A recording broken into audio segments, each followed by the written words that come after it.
The champagne flute was sweating in my hand when she said it. Not loudly, not angrily, just enough for the people closest to hear. "You're fired. Security will escort you out." The room didn't stop breathing. It never does. It just shifted its attention away from me like I'd become a stain on marble. My wife didn't look at me. Her sister did. The new CEO, crowned 10 minutes ago, still wearing the smile she practiced in mirrors. I set my glass down, slowly, the way you'd disarm a bomb without cutting the wrong wire. Applause bled back into the room, laughter, music. Someone toasted legacy. I slid my guest badge from my jacket and placed it beside the untouched drink. Then I leaned in close enough for her perfume to burn. "Tell Mom and Dad," I said, calm as an autopsy. "The board will meet in 3 hours." Her smile froze, just for a fraction of a second. Enough.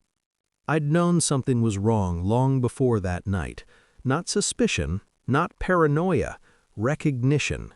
It starts when the person who knows you're breathing forgets its rhythm. My wife stopped asking where I was, stopped checking if I ate, stopped touching me unless someone was watching. She was careful, too careful. Her sister's rise was sudden, aggressive, board-backed, clean, too clean.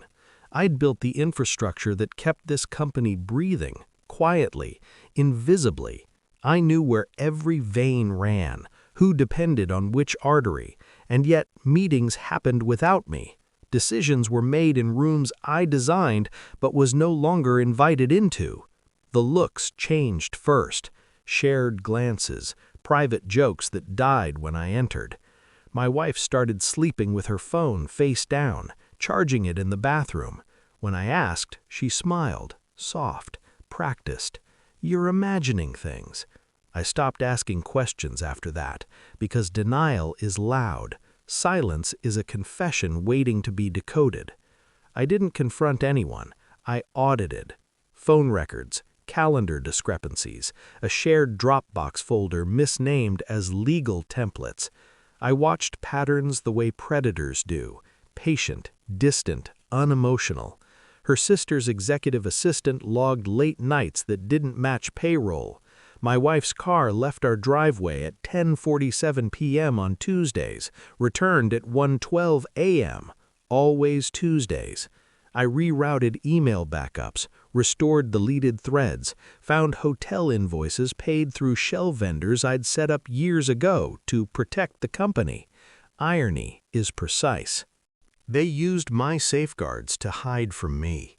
I commissioned a forensic review under a dormant clause only one board member remembered existed: me. Externally, I smiled. I congratulated her sister publicly, held my wife's hand when cameras passed. Internally, something calcified. Love doesn't shatter, it ossifies, hardens into something sharp enough to cut memory itself. When the final report came in, I didn't open it right away. I already knew what it would say. I just needed proof that they didn't know I knew. The evidence was clinical. Messages, photos, a timeline that overlapped my marriage like a shadow sewn into fabric. The affair wasn't the betrayal, the manipulation was. They'd orchestrated her rise together, leveraged pillow talk into proxy votes, whispered doubts about my stability, framed my loyalty as stagnation. I printed one page, just one. At the inauguration party, after security hesitated, because no one wants to touch a man who isn't resisting, I handed it to her sister. She scanned it, color drained from her face. "What is this?" she whispered. "A courtesy," I said. I didn't want the board blindsided. My wife finally looked at me then. Her mouth opened. Nothing came out. I didn't wait. 3 hours later, the board convened. Emergency clause, unanimous attendance. I wasn't escorted out of the building. I was waiting at the head of the table. Documents already laid out, votes pre-aligned, evidence indexed. I spoke once, not about the affair, about fiduciary duty, conflict of interest, executive misconduct. My wife tried to speak. Her sister cried. I watched, detached. When the vote concluded, the outcome was mathematical. Termination, immediate, for cause. Their legacy dissolved into silence. As security approached her sister this time, she looked at me like I was something inhuman. "You planned this," she said. I nodded. "Before you fired me," I replied. I didn't go home that night. I didn't need to. Some endings don't require distance, they require clarity. I filed for divorce the next morning. No accusations, no explanations, just facts. She didn't fight it. They never do when the illusion collapses. I resigned from the company a week later, sold my shares, walked away from the building I once kept alive.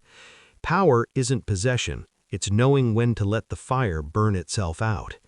The last message I ever received from my wife was a single sentence: "I didn't think you'd do this." I didn't reply, because the truth is quieter than vengeance, and far more final.